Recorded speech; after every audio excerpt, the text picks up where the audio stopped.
சாப்பாடு சாப்பாடுன்னு சொன்னாலே நிறைய பேருக்கு அது பிடிச்ச ஒரு விஷயம் தான் இருக்குது. சிலருக்கு ஸ்வீட்ஸ்ல நல்ல ஒரு விருப்பம் இருக்கும், சிலருக்கு ஜங்க் ஃபுட்ஸ்ல விருப்பமா இருக்கும், சிலருக்கு ஒரு ஹெல்த்தியான ஃபுட்டை மெயின்டைன் பண்ணணும்னு ஆசைப்படுவாங்க, சிலருக்கு நிறைய சாப்பிடணும்னு ஆசை இருக்கும்.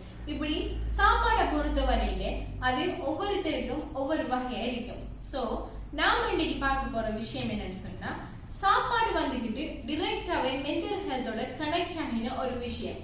அப்படிப்பட்ட அந்த சாப்பாடு எப்படி நம்மளோட மென்டல் ஹெல்த்தை இம்ப்ரூவ் பண்ற முறையில சாப்பிட ஏழுமணி சம்பந்தத்தை நாம பார்க்க போறோம். நிறைய ரிசர்ச் எவிடன்ஸ் ப்ரூவ் பண்ற ஒரு விஷயம் தான் நம்மளோட மென்டல் ஹெல்த் டிரெக்டா சாப்பாடோட கனெக்ட் ஆகி இருக்கிறதால சாப்பாட்டு விஷயத்துல நம்ம மைண்ட்ஃபுல்னஸ் ஃபாலோ பண்ற டைம் நம்மளோட மென்டல் ஹெல்த் இம்ப்ரூவ் பண்ணப்படுதுன்றது. சோ நிறைய இடத்தை நம்ம கேள்விப்பட்டிருப்போம் மைண்ட்ஃபுல் ஈட்டிங். உண்மைக்கும் மைண்ட்ஃபுல் ஈட்டிங்னு சொன்னா என்ன? மைண்ட்ஃபுல் என்றதை பொறுத்த வரையில நம்ம அந்த பிரசன்ட் மூமெண்ட் வாழ்றது தான் சொல்லுவாங்க. சோ சாப்பாடு என்று வரக்குள்ள மைண்ட்ஃபுல் ஈட்டிங் என்ன சொல்லுதுன்னு சொன்னா, நாம என்ன சாப்பிடுறோம், என்ன குடிக்கிறோம், அது எப்படி சுவையா இருக்குது, எப்படி நம்மளோட உடம்புக்குள்ள போகுது, நம்ம உடம்பு சாப்பிடக்குள்ள எப்படி உணருது என்று அந்த பிரசன்ட் மூமெண்ட்ல நாம் சாப்பிடுறது தான் மைண்ட்ஃபுல் ஈட்டிங் என்று சொல்லுவோம். மைண்ட்ஃபுல் ஈட்டிங்கை பொறுத்த வரையில சிலர் ஐடியா எப்படி இருக்குதுன்னு சொன்னா, இது ஒரு டயட் பிளான் இருக்குமோ, அல்லது நம்ம நிறைய சாப்பிடுறோம் அதை குறைச்சு சாப்பிட செல்ல போறாங்களோ, அல்லது நம்ம நிறைய டைம் எடுத்து சாப்பிடுறோம் அல்லது குயிக்கா சாப்பிடுறோம், சோ அந்த டைம் மேனேஜ்மெண்ட் பத்தி சொல்ற ஒரு விஷயம் வந்து டவுட் இருக்கலாம். ஆனா உண்மைக்கும் மைண்ட்ஃபுல் ஈட்டிங்ன்றது அதுவல்ல. மென்டல் ஹெல்த் இஷ்யூஸை பொறுத்த வரையில அது நியூரோலஜிக்கல் டிசார்டர்ஸ் இருக்கலாம், காக்னிட்டிவ் டிசார்டர்ஸ் இருக்கலாம். உதாரணமா எபிலெப்சி, டிமென்ஷியா, என்சைட்டி, டிப்ரெஷன் போன்ற பல்வேறுபட்ட மென்டல் ஹெல்த் ரிலேட்டடான இஷ்யூஸுக்கு சாப்பாடும் ஒரு காரணமா இருக்கலாம் என்றும் ரிசர்ச் சொல்லுது. நமக்கு பசிச்சுன்னு சொன்னா அதை நம்ம ஃபீல் பண்ணுவோம், நமக்கு வகுத்துக்குள்ள பசிக்கும் அல்லது பசிக்கின்ற உணர்வு நமக்கு வரும்.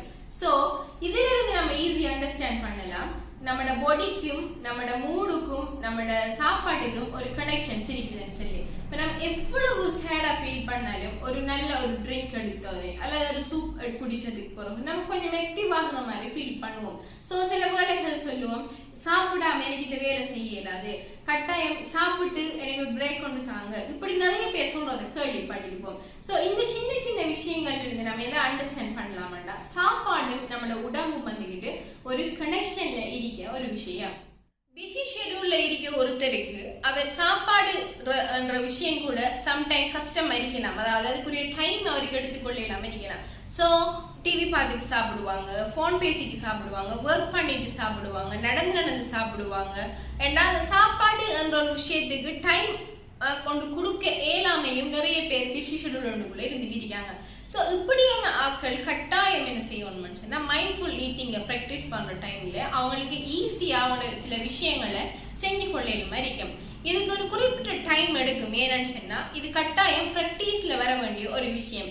பட் இது டைம் எடுத்து நம்ம அதை அப்ளை பண்ணி அது சக்சஸ் ஆகக்குள்ள நமக்கு ஆட்டோமேட்டிக்காவே நிறைய சேஞ்சஸ் நம்ம லைஃப்ல வரதை நம்ம ஃபீல் பண்ண இயலும்.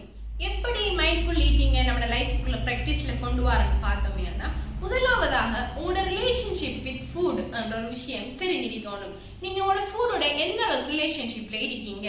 சிலருக்கு ஃபுட் விருப்பம் இல்லாம இருக்கும், சிலருக்கு இந்த ஃபுட் தான் விருப்பமா இருக்கும், சிலருக்கு இந்த டைம்ல சாப்பிடணும் விருப்பமா இருக்கும். சோ ஒவ்வொருத்தரும் அந்த ஃபுட் என்ற விஷயத்துல வித்தியாசமா தான் இருப்பாங்க.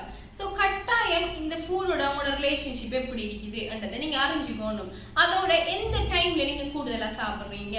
சம்டைம் நீங்க உண்மைக்கு உங்களுக்கு சாப்பிடணும் ஃபீல் ஆகி சாப்பிடணும்ன்ற ஒரு டைம் வந்தாலும் நீங்க சில வேலைகள்ல சாப்பிட மாட்டீங்க, அல்லது ஏற்கனவே சாப்பிட்டு இன்னும் பசிக்கக்கூடிய ஒரு இது இருக்கும். சில டைம்ல பீரியட்ஸுக்கு முந்தி பெண்களை பொறுத்த வரையில நிறைய கிராவிங்ஸ் இருக்குது. சோ நீங்க எந்த டைம்ல எந்த சாப்பிடோட எந்த ஒரு கனெக்ஷன்ல இருக்கீங்கன்றத ஃபர்ஸ்ட் நீங்க ஐடென்டிஃபை பண்ணணும். அடுத்த விஷயம், நாம சாப்பிடும் போது நம்ம எந்த மாதிரியான உணர்வோட இருக்கும் அல்லது நம்ம பாடி எந்த மாதிரி சிக்னல்ஸ் நமக்கு தருதுன்றதை பத்தி நம்ம ஒரு அவேர்னஸோட இருக்கணும். ஏன்னு சொன்னா நம்மள சிலருக்கு நல்ல ஸ்வீட் சாப்பிட பிடிச்சிருக்கும், சிலருக்கு நல்ல காரமா சாப்பிடணும் ஆசை இருக்கும். ஒவ்வொருத்தையும் ஒவ்வொரு சாப்பாட்டுக்கு பின்னரும் ஒவ்வொரு வகையா ஃபீல் பண்ணுவாங்க. ஒரு டிப்ரெஷன்ல இருக்க ஒருத்தர் எடுத்துக்கிட்டோம்னா சிலர் அதிகமா சாப்பிடுவாங்க, சிலர் குறைவா சாப்பிடுவாங்க. சோ நம்ம சாப்பிடறதுக்கு முந்தியும் சரி, நம்மள சாப்பிடணும் நம்ம ஃபீல் பண்ணக்குள்ளையும் சரி, என்ன மாதிரியான மாதிரியான உணர்வோட இருக்க மாட்டது கட்டாயம் நம்ம தெரிஞ்சு வச்சிருக்கணும். ஏன்னு சொன்னா சிலருக்கு அந்த சாப்பாடு வந்துகிட்டு அவங்களோட மூடோட டிரெக்ட் கனெக்ஷன் இருக்கிறதால அவங்களோட மூடை ரெகுலேட் பண்ற ஒரு பேசிக்கான விஷயமா சாப்பாடு இருக்கும். நாம மைண்ட்ஃபுல்லா சாப்பிட ட்ரை பண்ணக்குள்ள நம்மளோட சில சென்சஸ் நம்ம யூஸ் பண்ணுவோம். இப்ப ஒரு பிளேட்ல நிறைய கரீஸ் அல்லது ரைஸ் எல்லாம் இருக்கக்குள்ள அதை நம்ம பார்ப்போம். ஓகே, டிஃப்ரெண்ட் கலர் இருக்குது. அதோட நம்ம கைகளை யூஸ் பண்ணுவோம். பெசஞ்சி சாப்பிடுறாங்கண்டா கைகளை யூஸ் பண்ணுவோம். சோ அது கைகள் யூஸ் பண்ணப்படுது. மென்று சாப்பிடுவோம். இதனால என்ன செய்யணும்னா நம்மளோட பாடிக்கும் நம்மளோட பிரெயினுக்கும் இடையில ஒரு நல்ல ஒரு கம்யூனிகேஷன், நல்ல ஒரு கனெக்ஷனும் ஏற்படும். இதனாலேயே தான் நாம சில ஈட்டிங் டிசார்டர்ஸ் போன்ற நிலைமைகள்ல இருந்து நம்மள ஆட்டோமேட்டிக்காவே சர்வ் பண்ணி கொள்ளலாம்.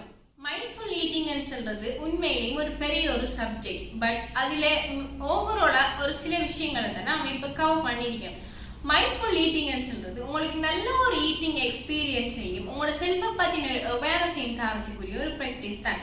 கட்டாயம் இதை நீங்க பிராக்டிஸ் பண்ணுங்க. நிறைய விஷயங்கள் லைஃப்ல சேஞ்ச் ஆகுறத நீங்க பாப்பீங்க.